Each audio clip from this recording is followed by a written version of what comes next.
Those Damn Ross Kids is a podcast for adults, and the opinions expressed do not reflect the opinions of our employers or even ourselves.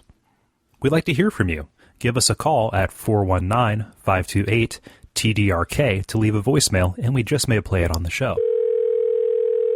Sex in the Garden of Sodom. I was about to do Foley for that, but what's the strangest thing you've ever hit with your car? I think I've ever hit anything strange. No? A tumbleweed? Oh, from when you lived in the desert. Yeah. Yeah. I hit a bat on the way here. No, you didn't. I hit a bat. 'Tis the season. It's spooky. No, he was flying in circles in front of my car. He was moving kind of like I would move if you picked up that vial of acid you have next to you. Yeah. And threw it in my face. Yeah. He was flying, and then I felt a leathery on my windshield. That sounds like sex in the Garden of Sodom.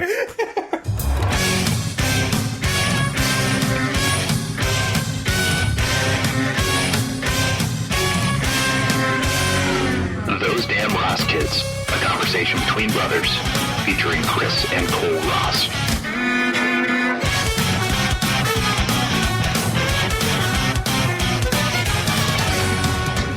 4.5 years of this. Yeah. I'm in. After we put in our dues. I'm in. Yeah. Well, it's not about us. It's about them. You know, we need to make sure that the listeners are going to stick around for us. How many people do you need to make up them? 8? You guys. A few more episodes will be all right. Yep, we're going to be okay. Another year and then you'll be happy. God, I just need to say, okay, you are reading your note cards from your iPhone. Yes, I am. So your text neck. Oh, it's in full effect. Oh, it's horrible. Text neck in full effect. You've decided to do this whole episode basically doing one of my biggest pet peeves in the entire world. Which is somebody looking at their phone while they're talking to you? Yeah. But it works with you. And the reason being is that I'm not listening anyway. It's not like I really want to engage in conversation with you. And see, it works for me too, because I'm never giving my full attention to whatever I'm doing at a given time. So this is putting it out in the open. It's me putting up that flag. It's me having the headphones in while I'm walking down the street. Don't ask me for money, because I'm just going to walk on by. No, I agree. I agree wholeheartedly. But before we get too far into this, what episode is this, Chris? This is episode number 49.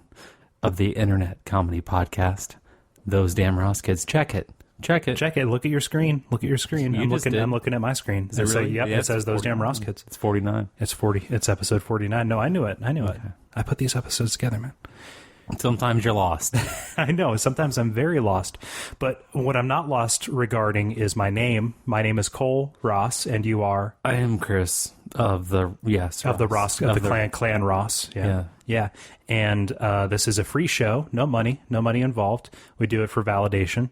We do it to feel good. We do it because we want you to love us. Mm-hmm. Right? Yeah. Please. Just a little bit. I just need to feel good about myself. It's a great excuse to get together and pour bottles of things down our faces and make parties in our tummies. Exactly. Oh, man. To make our heads all swimmy and talk words. And talk words to the internet. To turn these words into ones and zeros and put them into your ear gullets. God. Yeah. So, Chris, do you have a story for me? Yeah, I do. Akimi Sato, Japanese name. She's a 37-year-old nurse at the Mori Hospital in Kyoto, Japan. She's been arrested for tearing out the nails of an 80-year-old patient with senile dementia. Okay. The catch? This isn't the first time she's done it. In January 2006, she was arrested for tearing out the nails, both fingers and toes, of 6 patients, all of which had been left bedridden for one reason or another. She ended up in jail for under 4 years. After she was released, Mori, she worked in the hospital. They were unaware of her past conviction. She was responsible for changing bed sheets and adult diapers. A coworker discovered blood on a patient's foot, and after investigation, she eventually confessed. Well, that's kind of like there's a particular flavor of obsessive compulsive disorder that really manifests with kids, where they pull out all of their eyelashes, and you know, it's like they don't have any hair left on their bodies because they pull it out because it's part of an OCD. Maybe she just got off the rails.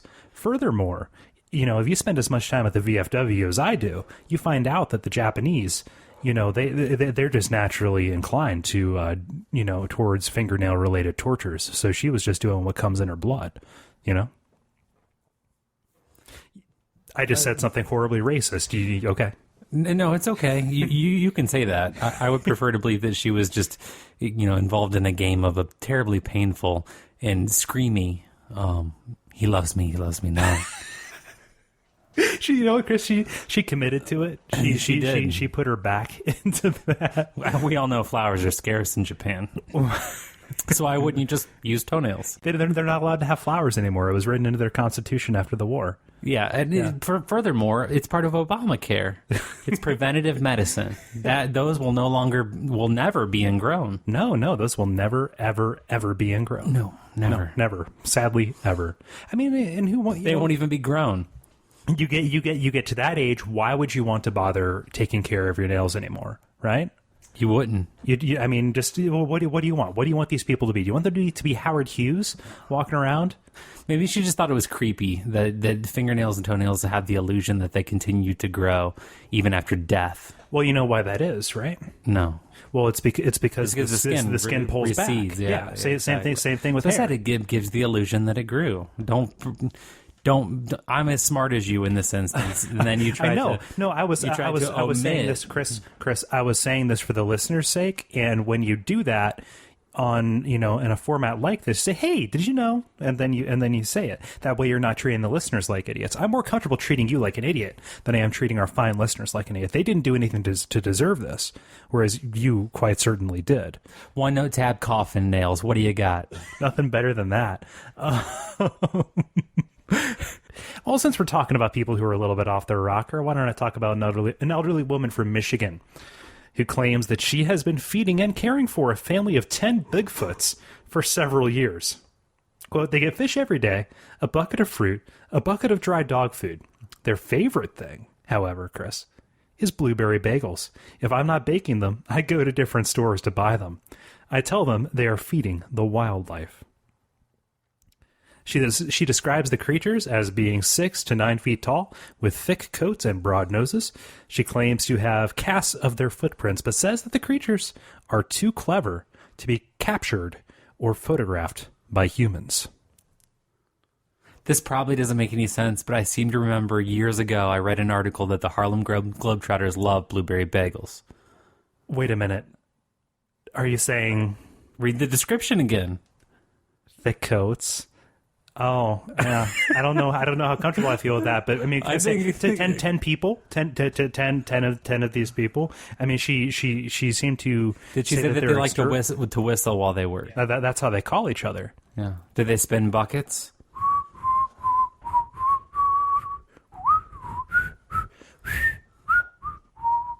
I'm very bad at whistling. I just recently learned. This could be. I mean, it could be some kind of team. For some reason, I was thinking Armenians. There was just some kind of migrant Armenian family that was living off of her property, and she was just taking them in and didn't realize. Why Armenians? Because they have a thick coat. Yeah, I mean they're of vague middle, not Middle Eastern, but like a thick brow coat. Yeah, like large, just like so kind of singular, wide, kind of a Slavic descent. And I feel like if we're going to talk about acceptable targets, if we're going to take this ethnic, if you're going to talk about acceptable targets, Armenians, who's going to be offended because they're like the Mohicans. There's none of them left. Last of the Armenians, Chris. This woman is feeding the last of the Armenians. Where are the Armenians from? Armenia. That's not real. Well, it was, in the early 90s, the Soviet bloc, it kind of, came apart. I mean, Yugoslavia is not a place, but people still call themselves Yugoslavs. So am I to understand that the Ias lost and the Stans won? Yeah. Oh, gotcha. Man, you were cognizant during this time period. I was playing with my Ninja Turtles, so. Plainly. I was smoking a lot of salvia back then. Yeah. Tearing out your toenails. Chris, tell me a story. All right. There's this pastor, and his name is Mark Driscoll. He's a pastor for the Seattle's fundamentalist Mars Hills Church. And he's released a brochure that's entitled Porn Again Christian. No, I didn't say born. I said porn again Christian. He then properly uses a colon and says, a frank discussion on pornography and masturbation for God's men. In it, he's quoted as saying, "Masturbation can be a form of homosexuality because it is a sexual act that does not involve a woman. If a man were to masturbate while engaged in other forms of sexual intimacy with his wife, then it would not be doing so in a homosexual way. However, any man who does so without his wife in the room is bordering on homosexuality activity, particularly," and this is where it gets personal for you, "if he's watching himself in a mirror and being turned on by his own male body." Chris, there are two things that I have to do in front of a mirror or a video camera: practice my golf swing and yank my crank. That is what I do. It's good form. Okay, Okay, so if what we're doing is already homosexual, okay, by his being logic, that we have a shared interest, wouldn't it make sense that we make a date of it? Yeah, no, I mean you've got a mirror big enough for both of us. Maybe? Absolutely. Yeah, let's do this thing. Yeah, multiple angles. I masturbate exclusively in the room at the end of Enter the Dragon. Yeah. You just want to pause with your hips and then let them unload. Exactly. No, by this guy's logic, it would be perfectly straight if you were engaged in a sexual act with your wife, heathen, but there happened to be another dude there, and if you were just touching his penis, if you're like anything that you do while your wife is present could not be considered gay. So no, he says that's sorta not gay. Sorta. Okay. But you know we've established long ago that sexuality is this fluid. It's a gradient, right?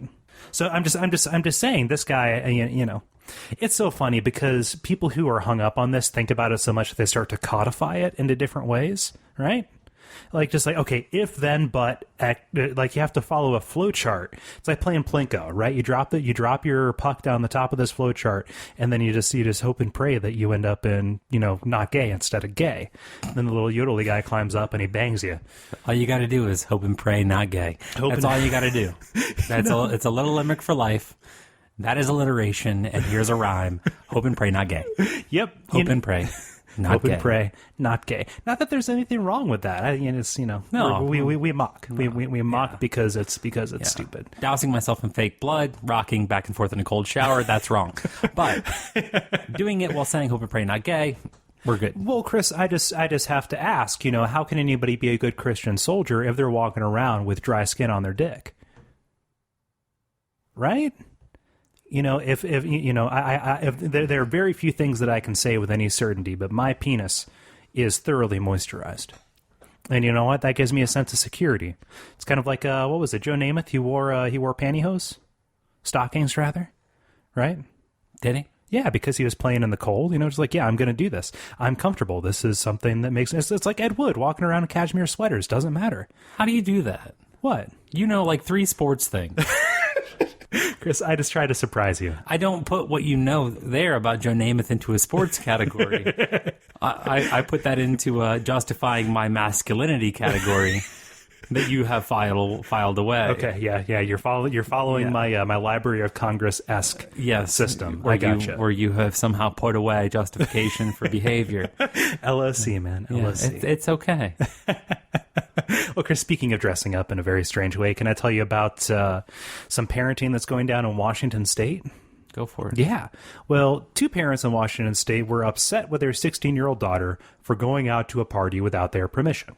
Simple enough. We've seen it a million times in after-school specials across the nation. But their chosen punishment, Chris, forcing her to dress up in armor and fight her stepfather with wooden swords for 2 hours straight. The parents are Renaissance fair enthusiasts with a fascination for recreating fights from the Middle Ages. I demand satisfaction, Chris. On guard. On guard. Wow, that was a really good one. It knocked your headphones off. Yeah, it did. I was taken aback by your riposte. Yeah, that's a ooh. Wow, yeah. You have a rapist wit. Rapier wit. I stole that from Dumb and Dumber. Yeah. We go to that well a lot, though, don't we? The Dumb and Dumber well. I don't know. No. Foiled by my own pizza pan. Yeah. Foil pan. Yeah. Foil pan. Man, that's like 2 hours of sustained. Like, that's exhausting, right? Because I would hope so. She went to a party without her parents' permission. I mean, she's fine. Like, this wasn't to the death. Thank God it was just a wooden sword, but that's tough. That's not really that bad. 2 hours of combat, Chris? You could make her wear a T-shirt that says "Daddy, there's a little C word," and put cigarettes butts out on her forearm. I understand, but still, that's rough. That's not I'm gonna so fight bad. you. I'm gonna fight you to the death. Well, it's wooden swords. Okay, yeah. So let's take this into a different context. 16-year-old daughter clubbed mercilessly by her father for 2 hours straight. He didn't beat her. They play. Tell me about fighting. They play fight it in the woods. That's what LARPing is. Okay, Chris.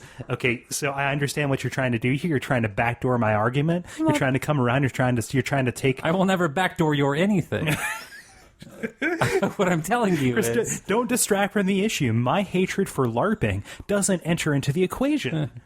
what I'm trying to understand is how they're going to make her be accountable for her actions by pretending that she's somebody else while pretending that they're somebody else. Well, no, and going for a frolic and a little bit of fun in the woods as other people. Chris, just watch some of these videos. Watch some of the videos that I watch while I'm doing mirror time. I watched Role Models. I know enough. Chris, everybody knows that Role Models is a part of our cultural canon. It's our shared heritage. Dressing up as the Kiss Army, with Stifler and Paul Rudd. Paul Rudd. Yeah. Yeah. I'm just saying, I have sympathy for this girl because combat is hard. I went to play paintball for the first time a couple months ago, and I was exhausted. Okay, and that's not even like that. I was posted up most of the time. I can't imagine needing to, full lightsaber fight. 2 hours of sustained anything is exhausting, let alone under threat of physical violence and menace. Okay, my heart goes out to you, little girl in Washington. I assume probably somewhere in the Spokane area. Hit me up. I'm working on 30 years of sustaining life. You don't need to tell me. Chris, tell me a story. Why? No. Don't get like this, Chris. Don't get like this, all right? Sorry. I have to edit all your despondency out. No, you don't. You can leave it. You could leave it in. You could leave it in. Okay. A British conservative Conservationist? Yes. Okay. One more time. Sound it out. Conservationist. Okay. From England. British, right? Well, they probably say conservationist. He claims that he's lived off of roadkill for 30 years, cooking up owl curries and rat stir-fry to make use of meat that otherwise goes to waste. Jonathan McGowan, a 44-year-old professional taxidermist, began his foray into roadkill cuisine at age 14 when he cooked a dead snake he found on the side of the road. It wasn't the greatest meal, but he said he was intrigued and came to see the ecological and culinary benefits of eating only meat he found dead on the side of the road or in the forest. I believe it's a much better meat, he said. It's totally organic, and otherwise it would totally go to waste. To see so many animals in the UK run over every day, even on a short journey, I think it's a wicked waste. Well, it's free range, right? Yeah, it's the most free range. Exactly. It's as free of a range as you're going to get. Yeah. Without getting an actual range involved. Yeah. Yeah. No, I mean that's what you want, right? That's what organic farming is. You have something that's enjoying life, and then you just kind of. I don't think anything's and then free you just range. kill it. It's not free range, though. Okay, I'm just saying the idea is that if you treat the animal better, it'll taste better. Okay, so you have something that's just going about its business, trying to get back to its kids. Then boom, it's killed out of nowhere. It died not knowing anything that happened. No suffering got into that meat. Therefore, it's going to taste okay. An electric fence will teach you a lesson. A road teaches a final lesson. Yeah, a road teaches a societal Roads are lesson. fences, in other words. Yeah, exactly. Yeah. No, I think that this is more viable over in England because I think they have a lot more fanciful creatures. I mean, you take a 5-mile drive, you're going to see like at least 15 dragons dead by the side of the road, right? A couple of gnomes, maybe some griffins, right? I don't think you can get some good fare. I mean, over here, all you have is like possums and pandas. We don't have pandas. Oh man. What's that? What are those things that are like? I've got the long, skinny legs, and like the little ones are dotted.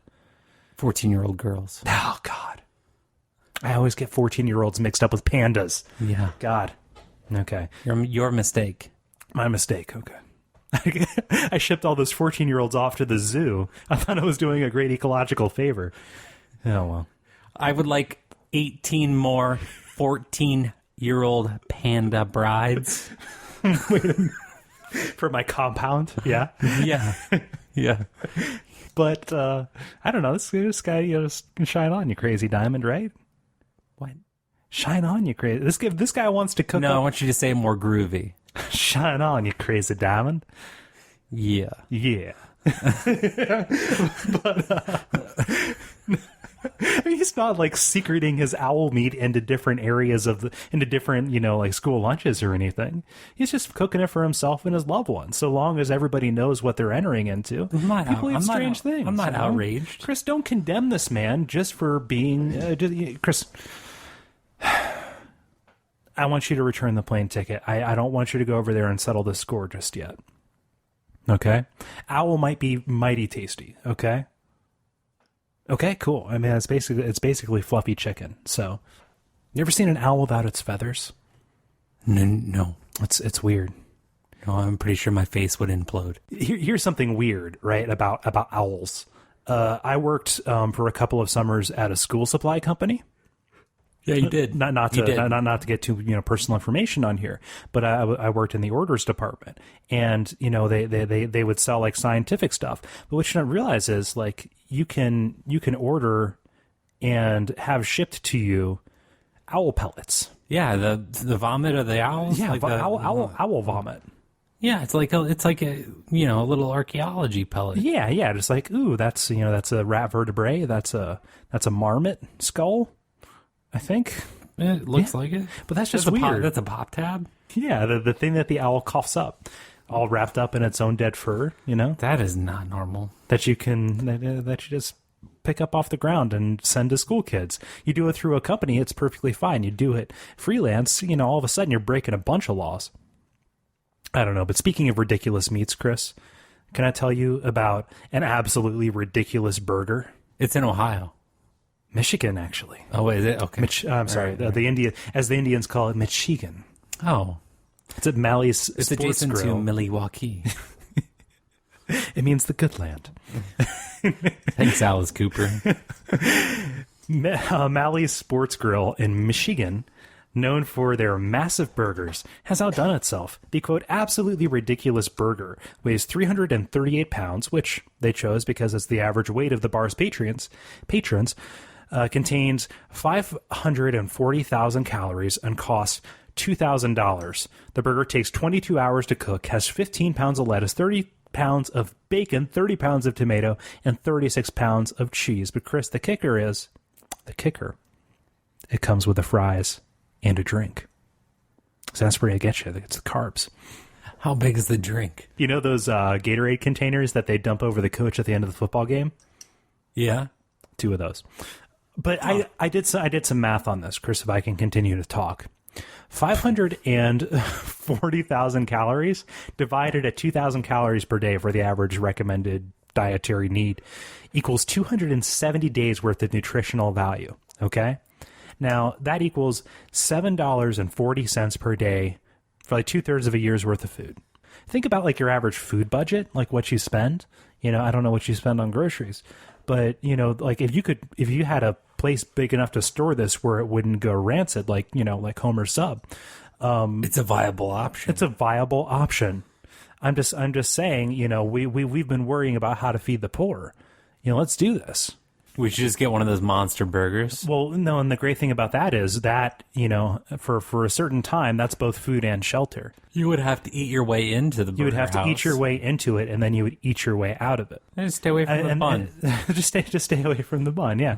Just erect some kind of thing, hold that bun over your head, and you're okay. I don't like tomatoes. Yeah. Yeah. Do you know what a big tomato is, Chris? What? That could be a porch umbrella.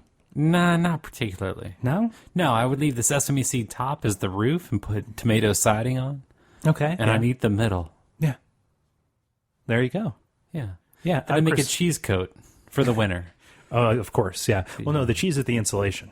It's very binding. Not in my world. Okay. It's a coat. But, okay, we're tipping our hand here. The 36th chapter of our Ronald McDonald fan fiction that's coming out pretty soon. We have to workshop it a little bit. You know, we're working on quality here. But I read something the other day. Okay. And I'm going to quote it verbatim. A bloody torso, mangled beneath a lawnmower along a road in rural North Carolina, mobilized paramedics and an ambulance until they realized it was all a Halloween gag. Okay. The decoration was so realistic, a passing driver saw the scene and called 911 to report that someone was trapped beneath a lawn tractor.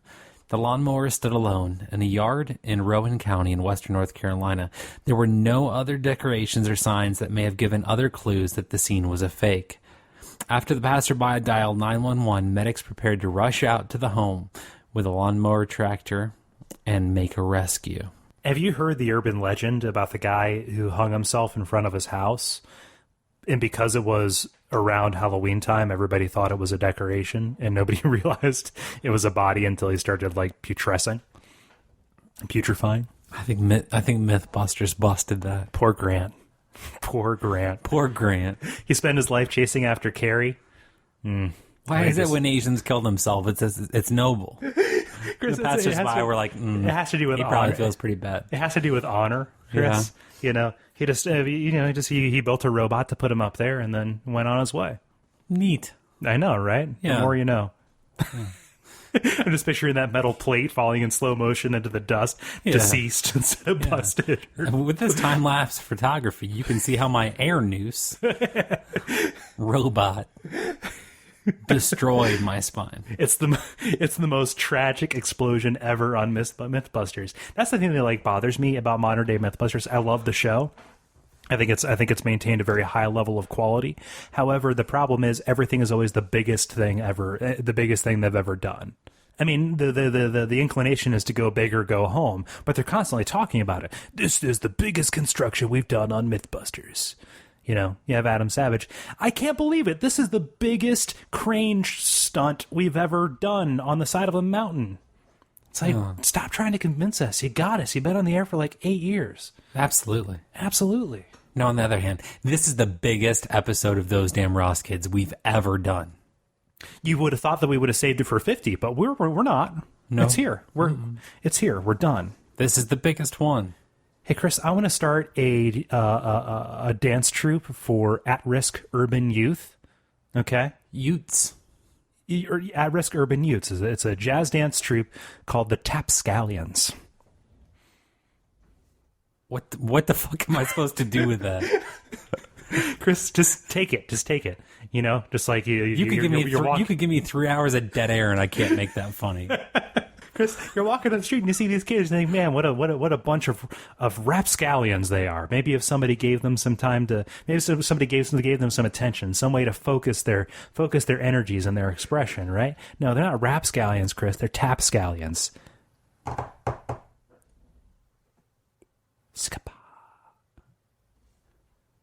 Wait, that makes sense because they grew up on the Cosby Show. Oh. I can't. I mean, the inclination here is Bill to do Cosby is to do he was involved in that program. No, he was a tap dancer. Oh, that's right. Yeah, on The Man from U.N.C.L.E. Yeah, he put down his piece of cardboard with sand and scooted it out. Yes, and it's scooping in the bar. Shoopily doop. Yeah, exactly. Boop boop doop boop boop. Bop, bop, bop. He did that as Dr. Seuss? Heathcliff. Oh yeah, Dr. Huxtable? Dr. Heathcliff Huxtable. Oh, his name was Heathcliff? Like the Garfield ripoff? Yeah. Yeah? Yeah. Huh, with the skeleton fish? No. And the puddin' pops and the... Okay. Chris, Paul Moran, a Northern Ireland man, had a simple plan: to turn his feces into gold. His many attempts to get rich in this manner concluded when he put his feces on an electric heater and waited for the science to happen. The result was a fire that caused $4,800 in damages and landed Moran in prison for arson. Simple note tab, Chris. Hot shit. So he was going to make his poop into gold. Yeah, performing alchemy. We've already done this. In the tradition of Merlin himself. As opposed to the version you try to be? Stop it. I'm talking about the wizard Merlin, not the noted internet personality Merlin man. Thank you, Merlin. But just taking things and making them into other things through magic, through applied elements, Chris. The humor's bringing them into balance. The cosmic dust that we all spring from can be reconfigured in the crucible of creation. There are elements at play that we must harness. Are you British now? So, Don't I'm very passionate, okay? don't drop the tablets, Ezekiel. I was just thinking about whose kid you are, because I know you're not my brother or any sort of relation. It would be like if Merlin Mann and Louis C.K. had a baby. No, they didn't have the baby. They had the baby in the conventional sense, let it grow to be like 23, 24 years old, and then decided we should have fucking aborted this. And then they cast you away, and you came here to be my brother. You shouldn't have signed up for the list, Chris. Why would you sign up to be my foster brother? I didn't. There was a tax man yelling, "Who needs a write-off?" Mom and Dad said, "Here, please." It was a financial necessity. I got you. God. But you're stuck with me. Yeah, for the time being. Now. Story. I know there's one way that you would have never happened, and that has been found by the fertility doctors at Harvard University and the University of Murcia of southeastern Spain. They analyzed the sperm from hundreds of men aged between 18 and 22 and found that those who ate a high proportion of junk food had poorer quality sperm than those with a nutritious diet. The sperm of men with poor diets was found to be less likely to survive the journey to fertilize an egg, even if the men were a healthy weight and exercised. I mean, isn't that just doesn't that just play into the notion of fitness? I mean, not just fitness of like, oh, I can do X number of sit-ups. Sit-ups a thing, right? Okay. I can do X number of sit-ups, but like I am a suitable mate. Like I make good decisions, so therefore I'm going to be more successful in the reproductive act. No, it has nothing to do with that. No? No, it has to do with your diet. You are what you eat. Exactly. It has the consistency and taste of horsey sauce because it is horsey sauce. It is horsey sauce. This is fake junk, and that's fake seed. You'll find it to be spicy. Thank you. Keep it away from your various membranes. Yeah, I implore you. No, seriously, you don't want this in your eye. Yeah, it's okay. No, you really don't want this in your eye. That is disgusting. Yeah, that little vignette that you just painted for us, that presupposes that there is somebody who gets off on having fluids in their eyes. I'm going to squirt horsey sauce all over that roast beef. Chris, our Arby's McDonald's crossover fan fiction, that's still in the storyboarding phase, okay? Yeah. It's disgusting. It's good mood food. Yeah. Hey, Arby's, why don't you market your food as antidepressants more? Yeah. You should. Because only people who hate themselves will eat there. I know it because I love your curly fries, and I hate myself. OneNote tab? Ho-ho rubber. Ow. Those things are bad for you. Okay. That's a reference that you wouldn't get. So I'm going to leave it in. You probably should. Because so far I've bested you for about 32 minutes. Bested. This isn't a battle, Chris. We're all pulling at the same barge, right? You've stolen 2 of my stories so far. Have I? Yeah. See, this is why we need to go collabo, Chris. We need to set up some Google Docs. We need to get this. Do that with you. No. It's true that we don't have any contact outside of this 2 hours every 2 weeks. No, if it was up to you, we wouldn't. Because I call you and you're like, first of all, you don't answer your phone like for 3 times that I call, and then when you do answer your phone, you're like you're doing something else, and you're checking on your other podcasts and all that kind of stuff. You're like, oh look, I charted. Yeah. So did I. It smells. Hey, Chris, I gotta go with the winning horse. Okay. Yeah, well, you should. It's science, Chris. I beg you. It's science. Yeah. Do you know where you can find science, Chris? In an area roped off and marked for it. And what does that sign That's say? the I'll tell you. zone. What the fuck ever. Okay.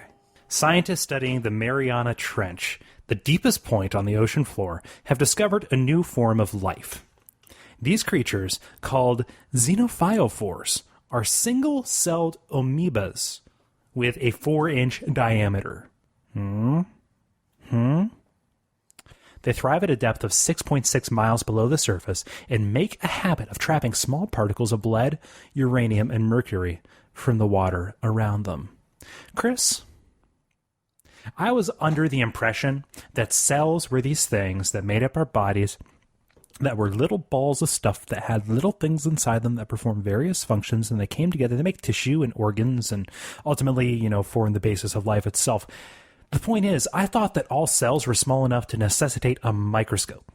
But in the Mariana Trench, which I have talked about at length before, one of the most horrifying places on this planet, I would say more horrifying than the depths of space, because it's right there.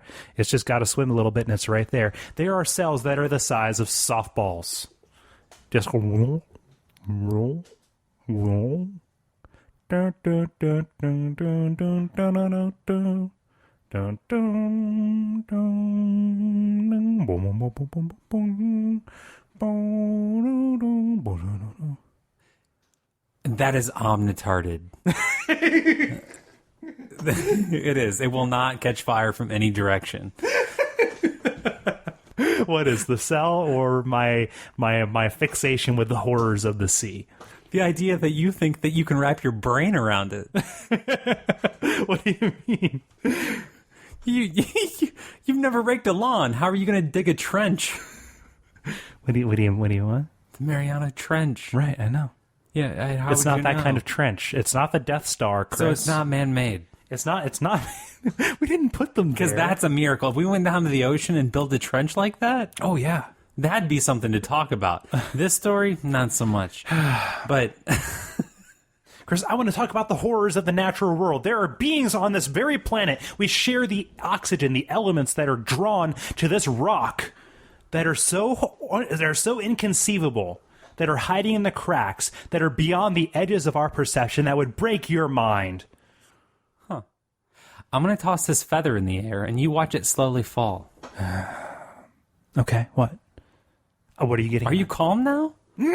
so mad? I'm so angry. Chill out, man.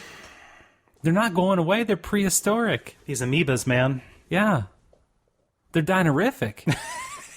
I forget. Did you have in seventh grade a math teacher who would draw amoeba man on the chalkboard? No. like a little blob that had eyes and a smile. He was called Fried Egg Phil. It's cool. I don't know. Show title. You can't make that supposition, Chris. You want to draw it, though? I do. Yeah. So, there you go. Chris, tell me a story. If you have any left, if I didn't scoop you. This is my last one. What's it say on a dollar bill? Does it say for all debts, public and private? Yeah. E pluribus unum. That's going to change in Louisiana. Novum ordo seclorum. Yeah, okay. Yeah, because Louisiana House Bill 195 says that those who buy and sell secondhand goods cannot use cash to make those transactions. It's so far flown under the radar, and most businesses don't even know about it. The law states those who buy or sell secondhand goods are prohibited from using cash. The bill is targeted at criminals who steal anything from copper to televisions and sell them for a quick buck.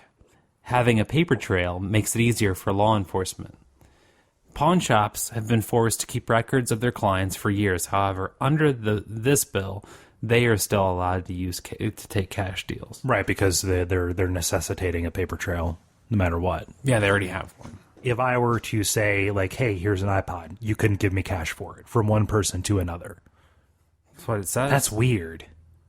And I would figure that of all the places that would be against that kind of government meddling, deep Louisiana, that would be one of them, right? Well, I mean, you have to realize that, 9 out of 10 transactions in Louisiana are either done with alligators or stuff that they've left over from looting in Katrina. It's an entirely loot-based economy there. Yeah. Still, 6 years on, it's a national tragedy. The Forgotten War, Chris, Korea and Katrina.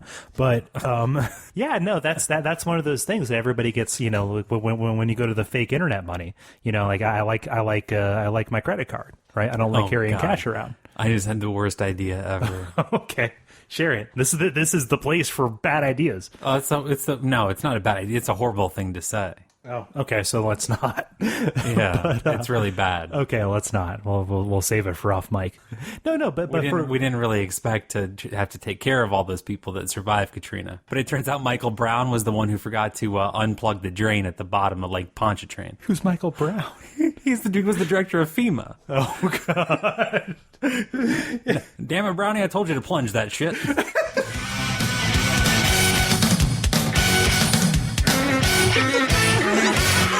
This has been Those Damn Ross Kids.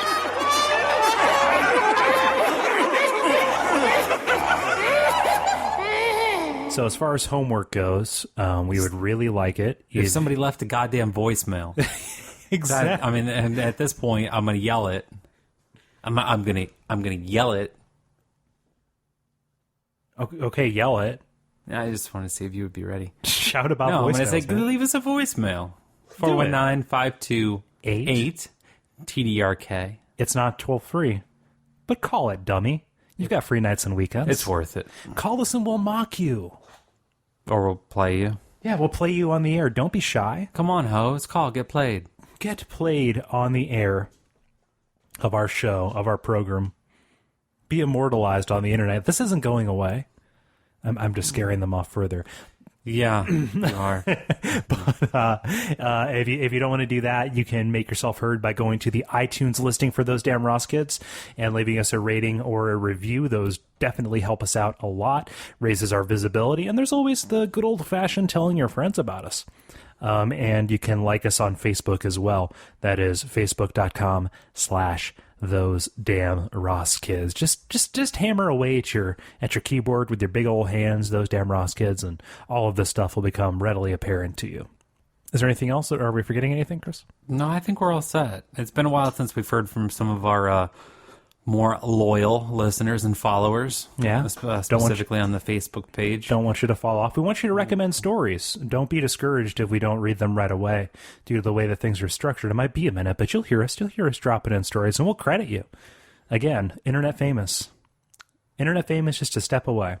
It's just a kiss away, kiss away, kiss away. I'm saying good night. Good night.